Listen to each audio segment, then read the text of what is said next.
So Andrew Yang is a person on whom my opinion has gone back and forth a few times. A lot of people really like the fact that he brought UBI, Universal Basic Income, to like a sort of the common discourse, because before Yang it wasn't really talked about that much in mainstream media.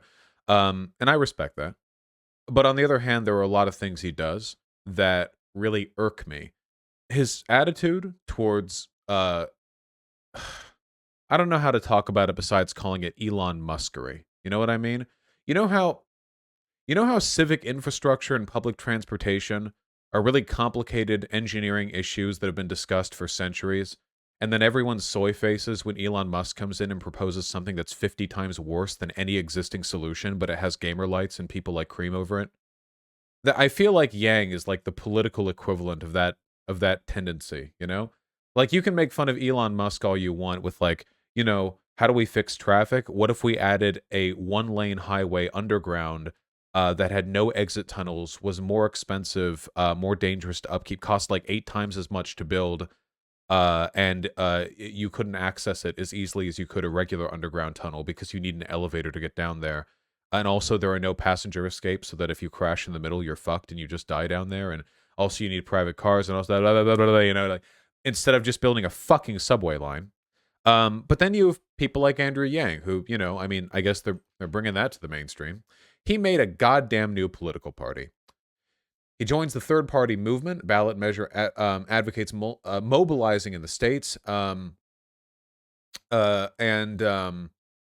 he's found the fix to stop America from, quote, literally going insane. Thanks, Yang, for figuring that one out. It was a third party, the Forward Party, that would change how elections work and force Democrats and Republicans to compete with something else. You know that Yang saying you should check out his campaign video? Yeah, link it, please. Yeah, I want to look at it. You know his saying, like, not left, not right, but forward, okay? This is an idiot saying made by idiots for idiots. That's not how politics works. What the fuck do you think politics is? Not left, not right, but forward? Like, what does that mean?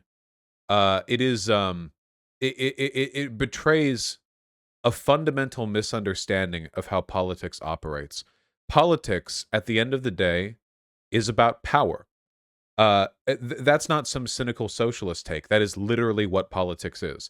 Politics is your ability to navigate governmental institutional systems to wield and affect power. That's it. It's from the nicest to the meanest implementations of that power, from charity to genocide. That's what politics is about. There are good and bad ways to do it, obviously, but that's what it's about. The issue is that power can only really be affected ideologically. Anytime you put forward a policy, you are leaning somewhere on some ideological spectrum, okay? What is wrong with America, you might ask? Well, maybe LGBT minorities are treated poorly. Well, if you want to fix that, what do you go? Left, right, or forward? Well, if you believe in making life better for those groups, going forward is going left. If you think that welfare is underserved in America, meaning that we have a lot of poor folk who are inadequately served by their government, how do you address that? Well, you could go forward by going left. You see? What do we do with, well, this issue or that issue or this? There is no forward. What this really is rebranding not just centrism, but ideological ignorance. Because ideological neutrality isn't actually a real thing, and neither is centrism, really. People talk about, like, Joe Manchin, like centrism is somehow the moderate position. This is not the case. A moderate, a centrist, believes in their positions as much as a radical might believe in theirs. Joe Manchin's ideological commitment to the positions he advocates for is as partisan and as direct and as weighted as the AOC's weight on her positions or Donald Trump's weight on their positions. What this is really is a kind of political apathy, which is incredibly destructive because it takes people who are disillusioned with our current political system and it teaches them that they're smarter than everyone who's currently involved in that system. Oh, why can't Congress get anything done? It must be because they're full of, stodgy old corporatists who, are too bitter and ideological and partisan to get along. It's a really ignorant way of viewing politics. They don't realize that Congress is working right now exactly as it would when heavily partisan interests are weighing on each other in ideologically biased ways. It's not ignorance that's brought the system to the position it's in right now. It's kind of by design. Okay, wait. We have one Yang ganger who, holy shit, 1 second. We have Andrew Yang's literal PR dude.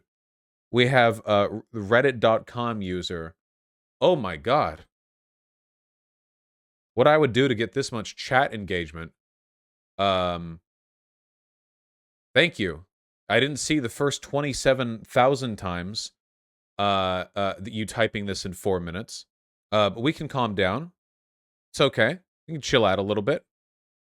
We can make it through. Yeah, least obnoxious Yang ganger. Look, I'll be a little bit more direct, okay? Andrew Yang has demonstrated a spectacularly poor understanding of politics and a spectacularly poor political insight. He doesn't seem to have a very good hold on how to actually navigate this system outside of a general understanding that a UBI is a good idea. And why does he advocate for a UBI, by the way? Not out of, respect for basic human decency and dignity or an effort to bring about equality, but rather because he fears automation. It's like somebody whose politics were derived exclusively from watching CGP Grey videos. Seriously. This is not good politics. This is an incredibly limited, esoteric, and myopic understanding of political theory motivated entirely by a limited understanding of how technology intersects with society. He's demonstrated a very poor understanding of how, at least in the interviews that I've seen from him, how automation would meaningfully affect society in numerous ways outside of mass unemployment, which is, I think, a very, very, very surface level understanding of that particular issue. It is genuinely embarrassing that he has cultivated a political following based exclusively on a broken clock getting the time right once. You don't like CGP Grey? I like CGP Grey, but if you've seen some of his videos on tech, he's pretty Elon Musk pill liberal minded. I don't agree with all of his politics. It's a good progressive and all, but any of those people who are like, soon technology will solve all of our problems and also replace all of us and all of our jobs. It's yeah, okay, all right. The futurism is good. Yeah, look towards the future. But the man, I mean, for God's sake, the man said that the solution to traffic was automated driving. Yeah. All right. That's cool.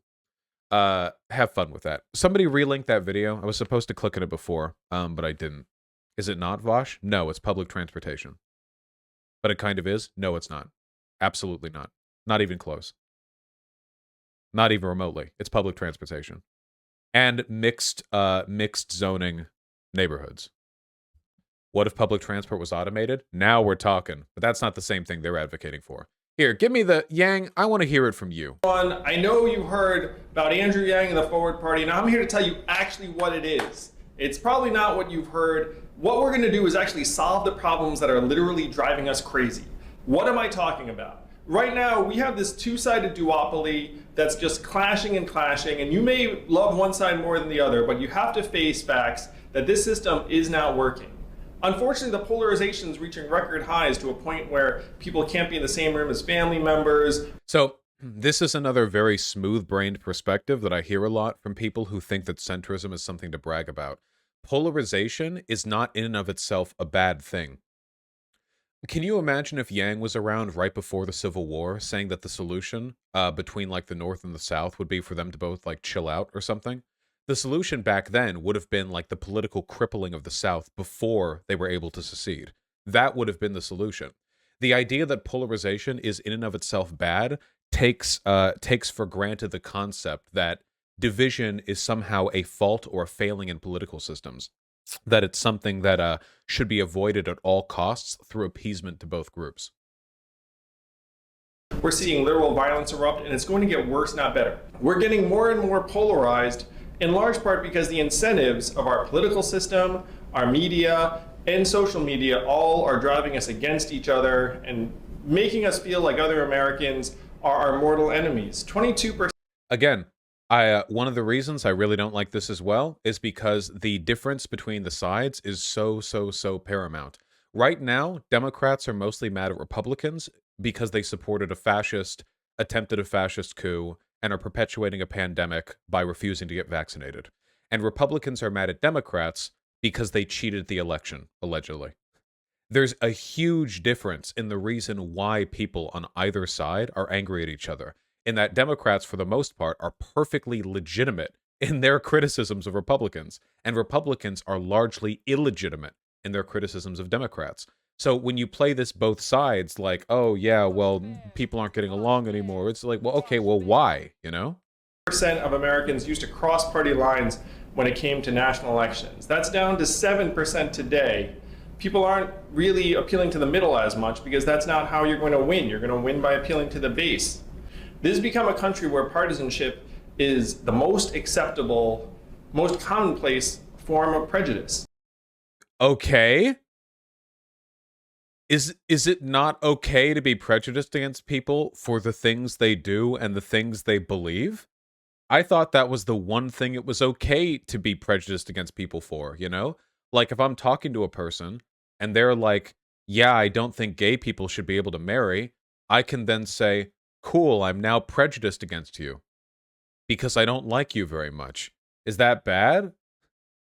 Like, this is what I mean. Partisanship is not inherently a bad thing, if as long as it's, you know, motivated by bad behavior on the. It's like it's, you imagine, you know, like the growing partisanship between like rapists and anti-rapists. Like, oh, I don't know. It seems like something you could get mad at a person about.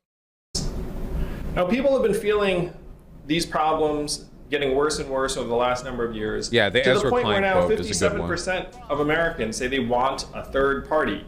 60% say that both parties are out of touch. Sure. Right now, people who say they're independents essentially outnumber registered Democrats or Republicans 2-1. Imagine if you were an entrepreneur and you arrived on a marketplace and there were two companies and more than 50% of people wanted a new alternative. Wouldn't you want to create that alternative? Now, why are we feeling this stuck? Again, Congress has a 28% national approval rating. What's the re-election rate for individual members of Congress? 92%. Think about that for a second. 3 out of 4 Americans don't like what Congress is doing, but more than 9 out of 10 are going to be set up to win re-election again and again. Again, this is like such baby brain politicking. Of course people like their congressman. They only vote in one of hundreds. Obviously, yes, they like their congressman. They just don't like what the institution does. They like their candidate out of the list of available candidates more than the other, and but that doesn't mean that the entire institution is a body. This is like you have to think about this for a few minutes before understanding. This isn't even a product of partisanship. This is how Congress works. Couldn't you potentially jump on this kind of thing? I mean, he's talking about it like it's a business opportunity. Like, he's not even talking about solutions to problems. He's talking about this like an underserved market, you know? He's talking about this like there are ice cream shops in Manhattan and there's not one within a 2-mile radius of this place, so he could open up an ice cream shop there. He's not talking about this like a way to use government to fix problems. Doesn't it sound a little bit like he's opening up a scam or something? You win elections by appealing to the independents, not your base, right? It really depends. And that Gallup poll is a little bit misleading because who you identify as isn't the same as who you vote for. A lot of people identify as independents but vote Democrats. When I get polls like that, I identify as an independent, but I still vote Democrat. I'm still a member of that party. How you identify is more where you consider yourself to be as an ideological bloc. But more people are going to identify as a Republican and vote Republican than people who identify as Democrat and vote Democrat. i.e., the Republicans have a more consolidated base, but it's smaller, which is why they get fewer votes in all these national elections. And yeah, independents don't sway local elections quite as much because there isn't as heavy turnout for those, and it tends to be a little more partisan who comes out. And the reason for that is we have structural incentives, and this is where the math comes in, where right now 83% of congressional districts are safely Democratic or safely Republican. So if you are a member of Congress, your big concern is not trying to win a general election, it's to win a primary and avoid getting challenged in the primary. You're not catering to the 51% of voters that you imagine you need. You're catering to the most extreme 10 to 20%, which is why we're pitted against each other, why you see politicians refuse. So this is only half true.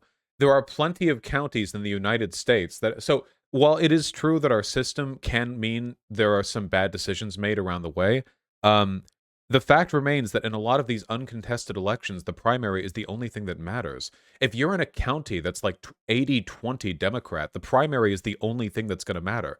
Like, why would the general matter? Republicans have no chance there. Of course, appealing to the Democrat base is the only thing that matters.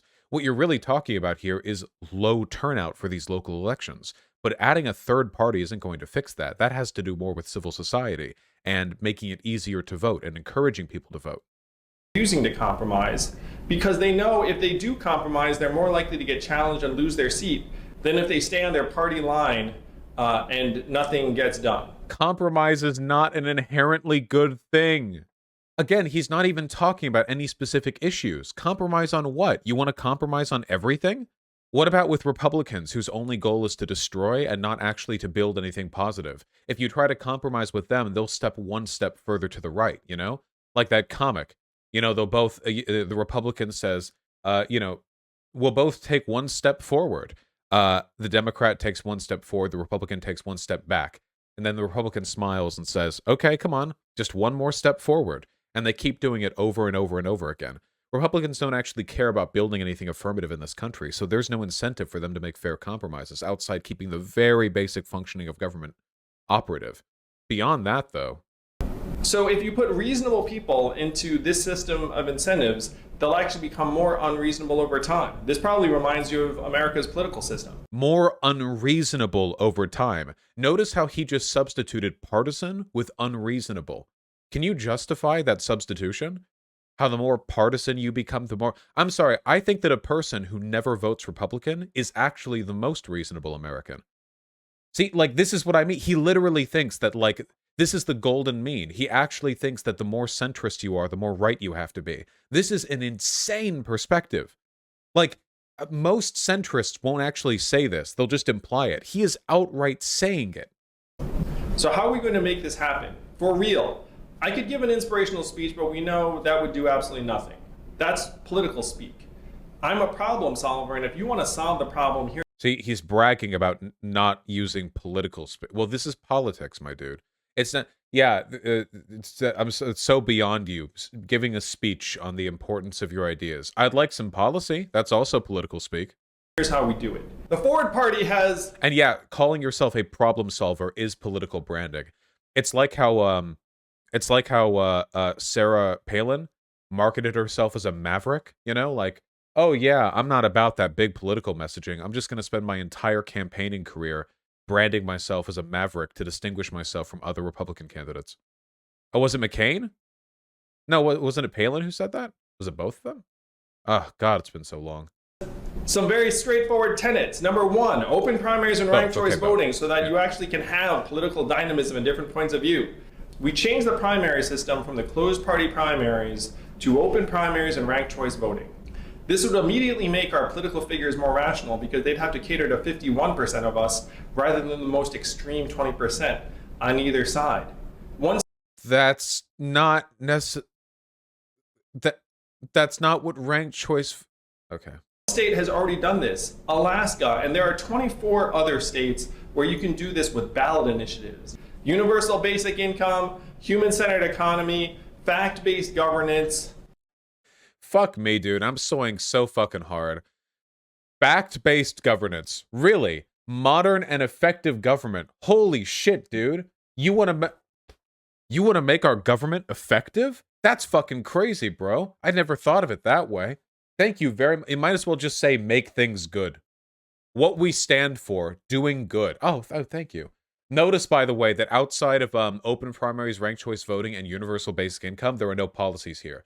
Credit where credit's due. They put the policies up here at the top, and even this is kind of fucking vague. But the rest of it is just absolutely meaningless virtue signaling. Modern and effective government systems that actually work, but also grace and tolerance. We're not out to demonize or villainize anyone. We love our fellow Americans. What we have a problem with is a system that's going to turn us against each other. What we're in the midst of right now is one of the worst nightmares of our founding fathers. They hated political parties. There's nothing in the Constitution about any political party. And the duopoly would be their worst nightmare come to life. Because what they would have seen is factions that just clash over and over again and are susceptible to bad leadership. If you look at democracies around the world, how many parties do they have? 5, 7, 8, 18. Then you'd have shifting coalitions, people would come together, need to get things done. And by the way, if one of the parties succumbed to bad leadership, you'd be like, well, we've got another 17. That's not what is that what happens in parliamentary systems?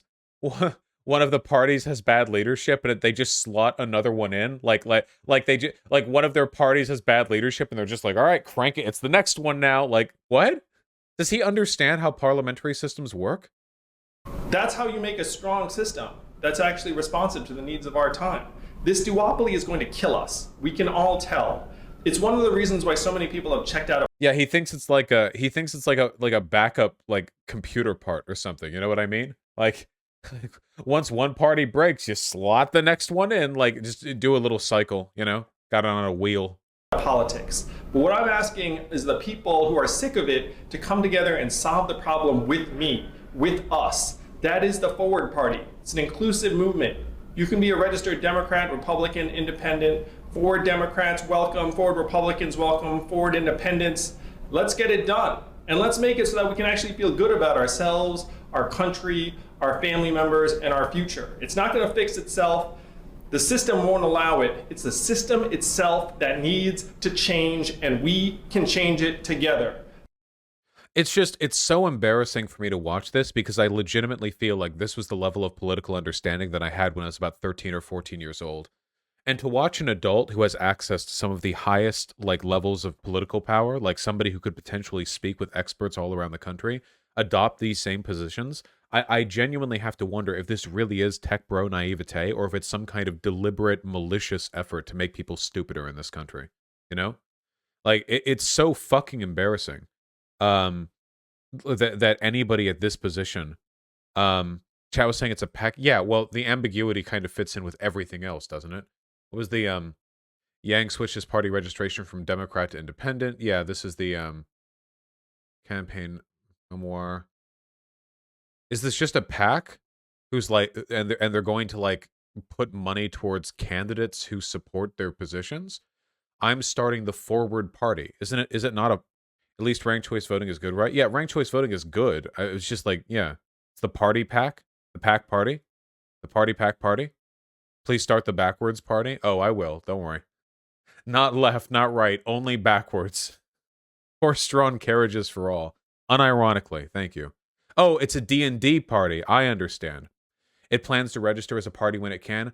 Okay, wait, then who was the dumb fucking chat who kept spamming that it was a PAC? A PAC that plans to grow its support, then petition the FEC for recognition as a political party when they fulfill the requirements. What the fuck is wrong with you? Eat my ass. Jesus Christ. Okay, yeah. They're pushing for a party. It takes time to actually make a party. You can't just instantly do it. You have to get registered appropriately. And that's what they're building for, and that's what they're advocating for. God. Anyway, it's just dumb as fuck. Look, people, especially tech bros, okay? Because this is a big thing with them. They like to reduce politics down to systems they can understand. People, human beings, like systems they can understand. We are hardwired to recognize and detect patterns, and the world is more comfortable to us when we can slot everything into its place. That's one of the reasons why religion is so, like, or spiritualism is so universal in human societies, you know? Because for a very long time, at least, we had no way of physically explaining so many natural phenomena. So we observed them and we told ourselves stories to explain how they could come about. And we still do that today to some extent. There are still metaphysical things that we don't have very good scientific explanations for because science doesn't offer great answers when it comes to metaphysics. So often we fill in gaps. And I understand that mentality. I understand it. I'm not religious myself, but what Yang is advocating for, in a way, is almost a spiritual response to political inaction, and it's something tech bros tend to do, which is they project this fanatically unrealistic worldview onto systems they don't understand until it is something they understand. And in this case, it is the delusional idea that politics can be implemented non ideologically. It is insane. There is no point in all of human history, in any government, at any point in time, from any person, that political action has been done non ideologically. It is not possible. And this mentality is dangerous. You know why? Because people like Andrew Yang and the people who support Andrew Yang are also the types of people who don't understand how facial recognition technology could be racially biased. You've read about that, haven't you? How facial recognition technology, when it's trained by feeding it existing data cultivated from biased systems, can start to produce biased results with its analyses. Yes, John Oliver did a segment on that, and it was an interesting one. Now, I don't think that means that technology itself is malicious, and I don't think that means technology itself is useless. What it means is that anything and everything in our society, at the end of the day, is informed by our biases, which are eternal and ideologically driven. Now, you can mitigate those biases, change them, shuffle them around, account for them, and redress them, but they are just a part of being alive. From the languages we speak to the countries we're born in to the foods we enjoy, we would have been very different people if we were born on the other side of the world, because even if you have exactly the same genetics as some twin of yours born off in Bangladesh or in Siberia, their experiences are going to color so many of their perspectives on the world. And I think that's a lovely thing. But it is a thing tech bros despise because it introduces chaos to what they want to be an incredibly simple, understandable system, and they want the simplicity of that system to intersect with their aesthetic of futurism. That's why Elon Musk is so goddamn popular, and all the stupid shit he says gets so little pushback in the press. It's because he's able to tap into this stupid reptilian brain, this element of ourselves that want to believe it's possible just this once that we were smarter than everybody else doing these things already, that there was a solution we could implement, and it was as simple as that all along. When I was a little kid in elementary school, maybe third or fourth grade, I thought that I had invented the laser gun. You see, what I thought you could do was that you could build something roughly in the shape of a gun, where there was a laser pointer that fired into a series of mirrors angled that it would bounce hundreds of thousands of times before finally firing out the end. And for some reason, I thought that every time a laser pointer bounced, the laser beam got stronger. Now, I'd never read that was the case. I'd never heard from anyone that was the case. I just thought it was because reality needed to be that way for the laser gun to work. It was intuitively true. And when I was a little kid, my brain slotted in that information because it was convenient to me, because it allowed me to believe that this ridiculous piece of technology that I had built, that I had actually managed to outsmart all the adults in my life. Wait, hold on. We have another really, really hold on. This one's even angrier than the last one. We have a very, very angry Elon Musker and or Yang Ganger. You obviously didn't do any research. This is the worst take I've seen. This is the literal worst take I've seen from you. Vosh. Wait, is this the I thought I saw this person type more than that. Was there not another person who was typing more than this? This is a completely irrelevant anecdote. Oh, not all the logs are here. Yeah, wait, they're super, super mad. Anyway, I need to finish this point. I want you to try to understand the point that I'm trying to get at here, if you can follow me, okay? To put it another way, don't haven't you guys ever had this thought, this very arrogant thought, when say you hit a red light way too many times at the same intersection, or you see some very obvious civic problem and you thought, I could fix that. Why didn't anyone else catch this when they were building it?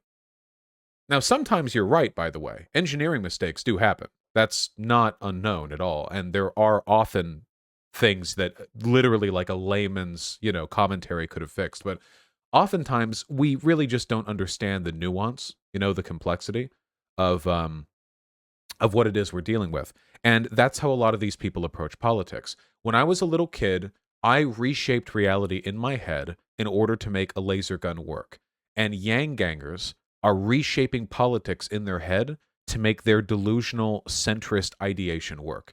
It is a view of politics which not only encourages apathy and ignorance, but it also completely annuls you to the actual channels by which you might affect real positive change.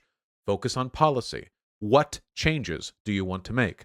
And if Yang is even remotely interested in moving this country forward, then you know where they're going to go? Left. Because the ways in which you have to make this country better are by moving left. Not forward. Left is forward. There isn't a non-ideological way of fixing these problems. Just so people aren't confused, mention how lasers actually work. Lasers don't get stronger when they bounce off mirrors. They actually get weaker because mirrors are not perfect in reflecting the energy, and also they scatter because laser pointers do not have a perfectly linear distribution of light. And even if they did, angled refractions off mirrors would distort that over time. I'm very sorry. I agree with you, but isn't this an argument for technocracy / appealing to authority? I'm appealing to knowledge here. There's a difference between technocracy and just understanding the systems that you want to work within. I think there's a pretty good middle ground here between the popular interest is meaningless. I'm not arguing the popular interest is meaningless at all. I think that Yang is horribly out of touch with what the population wants. If anything, I think he's trying to dilute what the population wants by convincing people who want more left-leaning solutions to America that what they actually want is some kind of bullshit nonpartisan movement forward, whatever the fuck that means. Yeah, it's Silicon Valley populism. Yeah, and Yang is literally a technocrat. That's pretty much the direction they're going in, is it not? I wonder how many Republicans he'll get. Very few. Unfortunately, Republicans are much less susceptible to this grift than Democrats and independents. Republicans are much more in tune with the fact that they need to consolidate political power in order to achieve their goals.